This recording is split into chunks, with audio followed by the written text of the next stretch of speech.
This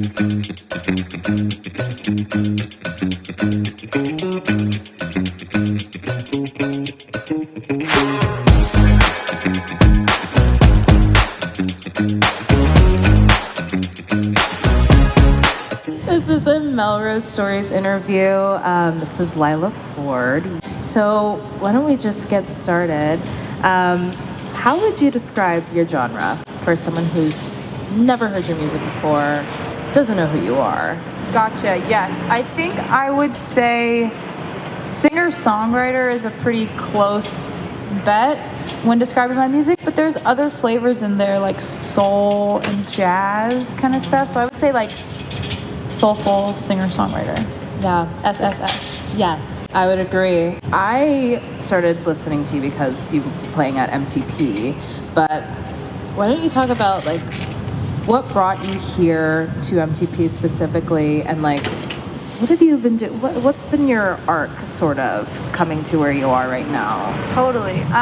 Well, I've always come to the Melrose Trading Post. Even before I lived in LA, I would come here with my mom when we would visit, because the thrift shopping is, you can't miss it. And then I remember seeing musicians playing, and I was like, man, I want to do that. Like, I want to be, some point living in this city so I could play at that gig. And then fast forward, I moved here from Seattle to go to music school at USC. Wow. So I went to the music school there, and then after I graduated, I just kind of started gigging all over the place all the time, and Melrose Trading Post happened to be one of those places. And I was really recently, like, it just finished like 2 weeks ago. I was on The Voice. I was on season 24 of The Voice, and I mentioned this earlier, it's such a different environment to perform there and do that thing where it's like on live TV and in front of millions of people, and then like how much this performing in this environment means to me when people are here to see me and they're listening, and it's like intimate, and it's artists and creatives and everything here. So I love this. I love this gig. I love this spot. Yeah.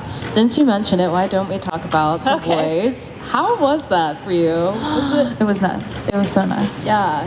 And it was incredible. It was like the most formative and meaningful experience of my life thus far, I think. And I never would have, it's not really my bag to go out for that sort of thing, but I was at a gig, not unlike one of these, on New Year's Day last year when somebody heard me and put me on the show.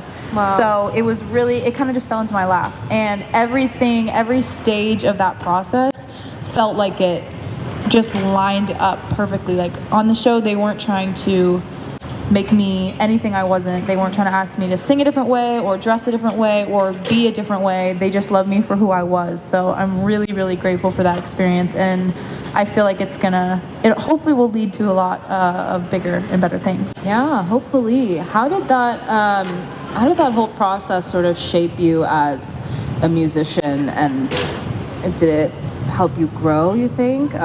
Totally. I think the biggest thing that show taught me was to just lean into who I am, and to just, first and foremost, no matter what, just be yourself. It sounds cliche, but it's cliche for a reason, because it's really, really true. And like, if you try to be somebody that you're not, or put on in a certain way, like, people can feel it, audience members can feel it, and when you're just completely your full authentic self, that's when your music can touch people the most. So that's a really incredibly valuable lesson that I learned from being on that show. Yeah. Do you feel that it has brought you a lot more attention? Just saying that I was down here while you were playing, and there was a lady who had come here specifically to see you. She was very excited for new music that you were putting out. So it seems like you're just kind of drawing people in right now. It's amazing. Like, there were a bunch of people here today who had driven like hours to come and see me, and it's like as exciting for me to meet them as it is for them to meet me, because I've never had like fans before that I don't know. And so I feel like this show just essentially put a bunch of eyes on me and a bunch of people who are really excited about what I do, which is all I really need. I just need like somebody, there's a quote that's like, all you need really is 1,000 true fans to be an artist and have a career in it. So I think if I have that, and I think this show has given me that, I can just go up from here. That's amazing. Thank you. Yeah. So let's go back and talk more about kind of your process. Like, how do you start writing a song now? And how has that maybe changed from when you were beginning and in school? And how have you kind of built yourself up to where you are now? Yeah, it's so funny that you bring up school, because I feel like in school is where you learn all the, tricks of the trade on how to write a song. But I listened back to the songs that I wrote when I was in school, and I'm like, oh God, that sounds like I was in music school. And now it's much more like, okay, I don't need all these crazy heavy chords to prove that I'm a good musician. I just need to write a good melody that people can relate to. It's funny, since I've been on the show though, I haven't written a song in 6 months, just because oftentimes, the creative compartments in your brain get, I haven't been able to relax in 6 months kind of. So the process, most of the time when I write songs, it's always about something that's going on in my life. It's how I process things. So I'm grateful for that medium. Before the show and, coming to LA and making connections, how was that for you? And also, we can talk about your band here as well. How did you make those connections with these musicians specifically? How do you find each other in this city? It's a good question, because it's a huge city and there's so many people, there's so many musicians, and it's how do you find your community that really resonates with you? So specifically these guys, I met Misha, the organ player, he happened to be at one of my shows that I was opening up for somebody that he knew, and he heard me and he introduced himself, and then he actually got me on, he employed me with a gig and that's where I met Evan. And I remember it's a church gig, so it's on Sunday mornings, and I remember it's the crack of dawn, it's so early, late hours the night before. As a musician, we all know, but I remember playing for the first time at that church gig and being like, oh wow, this is the vibe. Because there are so many incredible musicians in this town. There are so many people that I've played with that you meet through somebody and somebody else, somebody knows, and then recommends you, and then it's a whole thing. But it does take some digging to find the people that really elevate you and highlight and enhance your thing, Right. So that's how I met these guys. What is next for you? I know you just released All I Expected.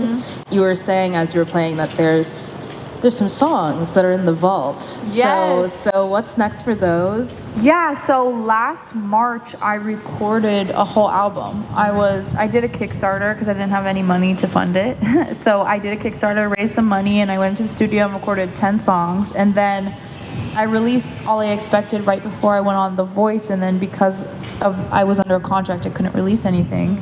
So I have 9 other songs, like you said, in the vault, which is so exciting. So the first order of business is releasing that album, because I'm really proud of it, and I think it's really good, and I think it feels very serendipitous that now all of a sudden I have all these eyes on me, right. I have all this attention on me, and I also happen to have a whole album that I can release and just kind of hit the ground running. So hopefully from that will come, I want to go on tour. I want to go on the road and play my music outside of this town and maybe outside of this country.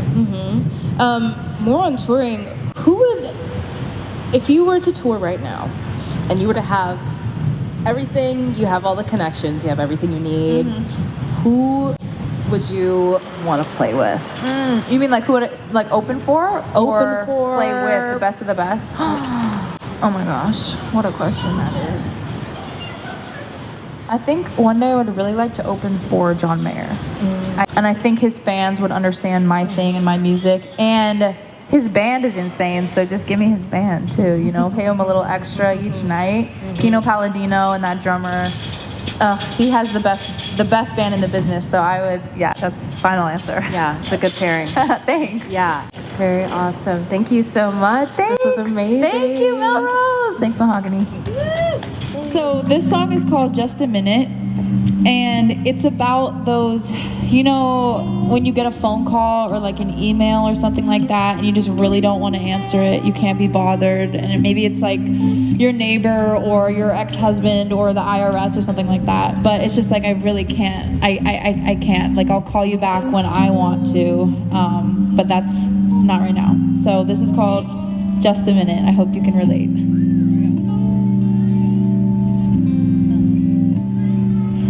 A feeling in my body that I and your name lights up my room. And I think maybe you're just calling to see if I care or if I remember all of those nights we shared. So can't you wait just a minute? Won't you wait for a minute? My love will be on its way.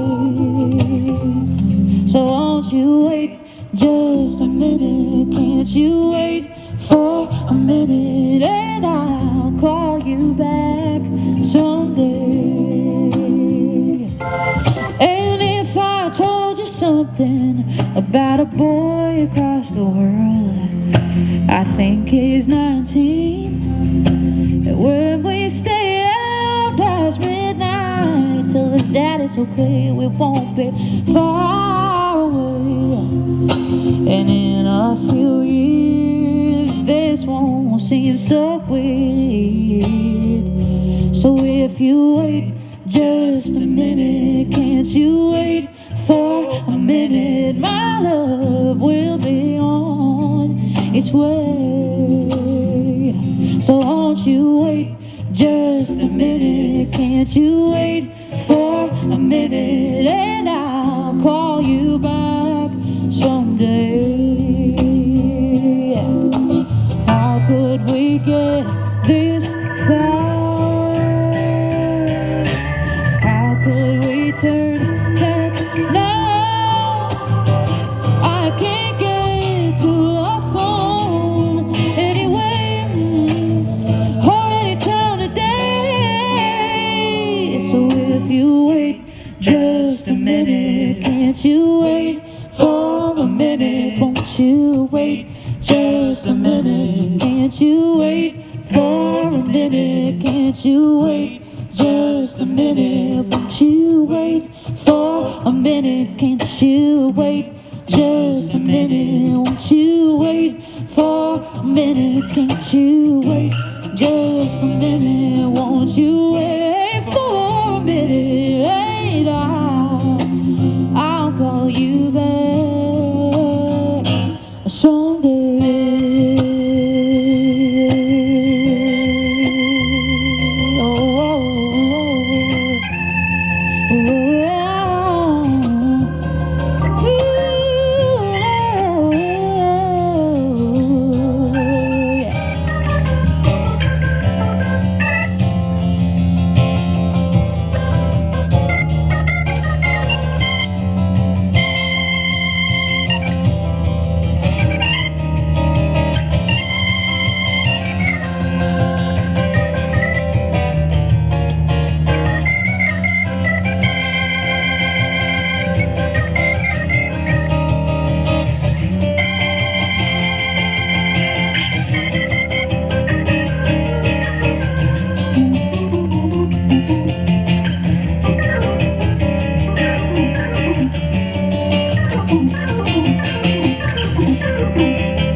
Just a minute, can't you wait for a minute? And I'll call you back someday.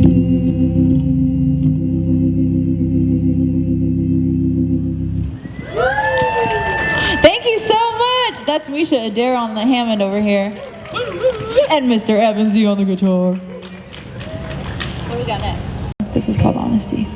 I wrote it at a time in my life where I felt I couldn't fully be honest with anybody else, not my family, not my friends, not even really myself. The only time I felt I could be honest was through my music.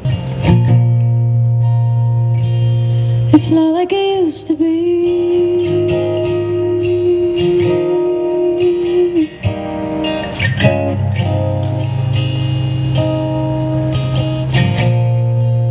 Getting older keeps getting stranger for me.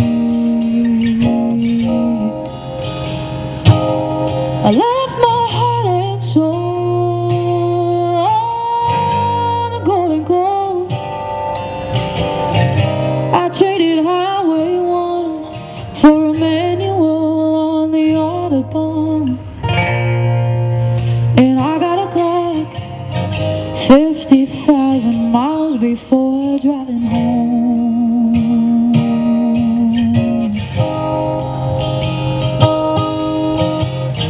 And I'll say sorry to any other man who sits there and takes my lies,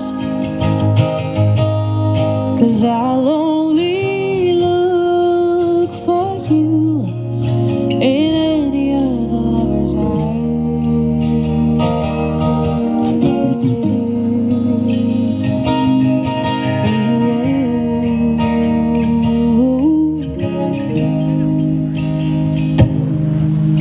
Honesty is getting hard for me.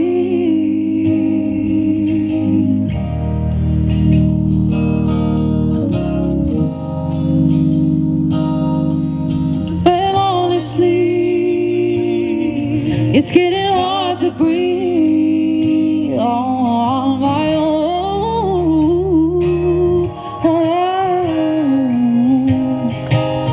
And if I had known that what they said was true, that life is just like a rolling stone, I'd have eaten like my mama told me to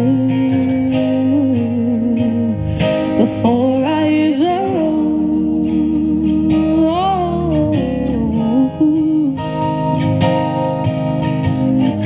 And I'll say sorry to any other man who sits there and takes my life, 'cause I'll only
I said this before in the last set, but none of these songs are released. They will be released soon. So right now, they just live here between us and you guys. So thank you for sharing that with us.